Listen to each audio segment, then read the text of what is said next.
Alright, so while I'm taking this customer their order, I'm going to go ahead and share with you guys a delivery driver horror story, part 1.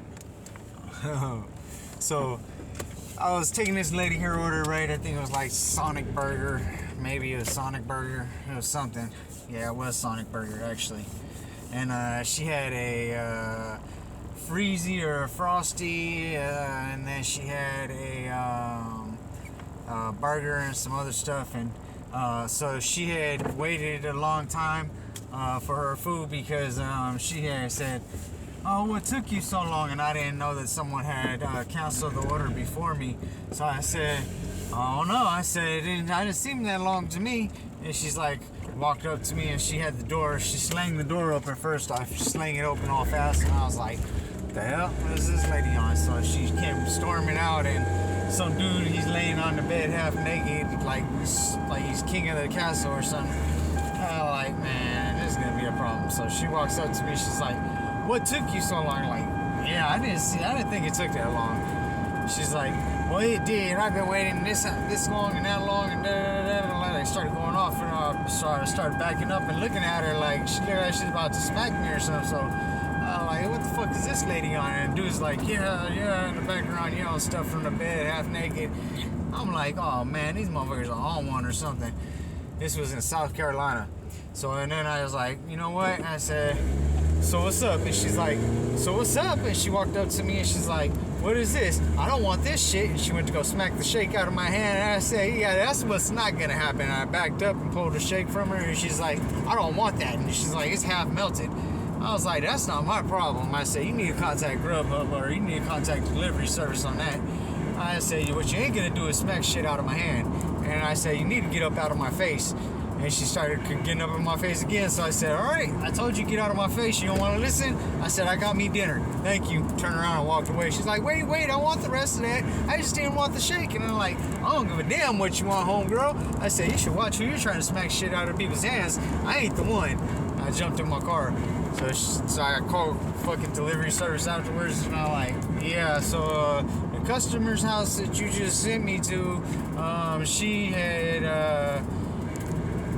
had said that she didn't want the food because she was waiting too long, and she tried to smack the food out of my hand, and so I didn't give it to her. I walked away. I felt for my safety, and delivery service said, 'Oh, I'm sorry for that, and I'm sorry you had to experience that.'" And I said, "Yeah, me too." And he said, "Well, what'd you do with the food?" I said, "I'm sitting here eating it." I said, "This bitch ain't gonna smack shit out of my hand." I said, I don't know what she was on or what she was going through, but she said she was waiting too long for the food, and she went to go smack it out of my hand. I felt threatened for my safety, so now I'm sitting here and I'm eating her food. And I said, "I don't know, and maybe next time she could be nicer to the delivery driver." And they're like, "Oh, sorry you had to experience that. Yeah, you just go ahead and keep that. We'll cancel this order." And da-da-da-da. Like, "All right, thank you. You have a nice day." That was just one time in South Carolina. Actually, in South Carolina, there was a couple times. That was when I first started delivering food, and I didn't understand that delivery drivers could drop orders, and I had to pick it up afterwards.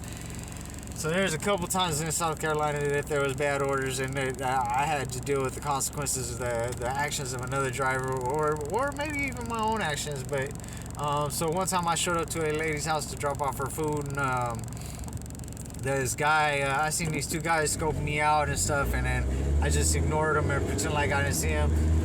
Next thing I know, this dude comes up to my window, and he's looking at my window, and I'm looking at my screen trying to ignore him, like whatever fucking guy's looking at my window, weirdo. And he's looking at my screen and stuff, and then he just kind of rolled his eyes, and he's like tapped on the window a little bit. I looked over and I opened the door, and he's like all up on my door, so I almost smacked him with the damn door. And I did it on purpose. I almost smacked him with the damn door.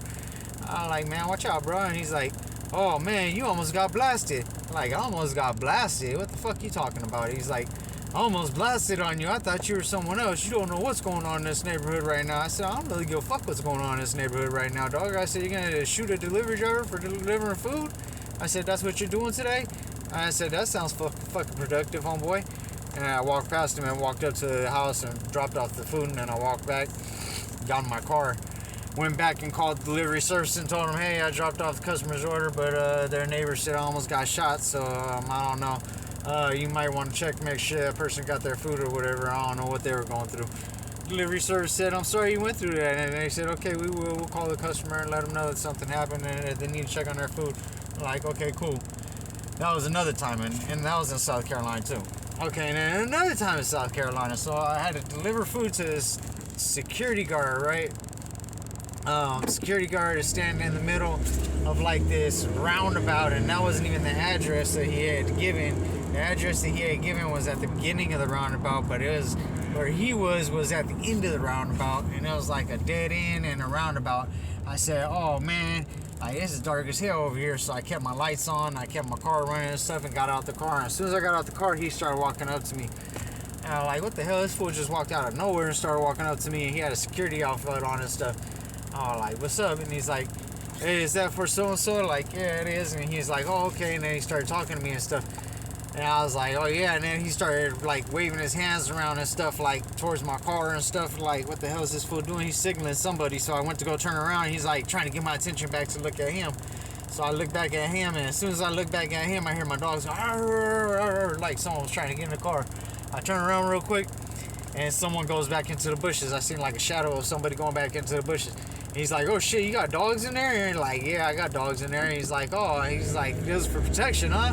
I said, nah, I said, they're for friendship and they're for companionship. They're not for protection. I don't need protection. I'll protect myself. And I said, I got other things for protection. He's like, oh shit, really? Like, yeah, dog, I'll protect myself. I ain't worried about that. I said, those are my homies. He's like, oh, well, you rode with some badass homies. I said, yeah, I know, right? Like, what's up? And I gave him his food, and he's like, all right, you have a good night. And he's like, waving his arms like, hell no, don't do it. Like, that was another time in South Carolina. All three of these times were in South Carolina. And then when I was in San Pedro, that's when I almost got shot because I was waiting for a delivery order. I parked under a tree for shade for dogs.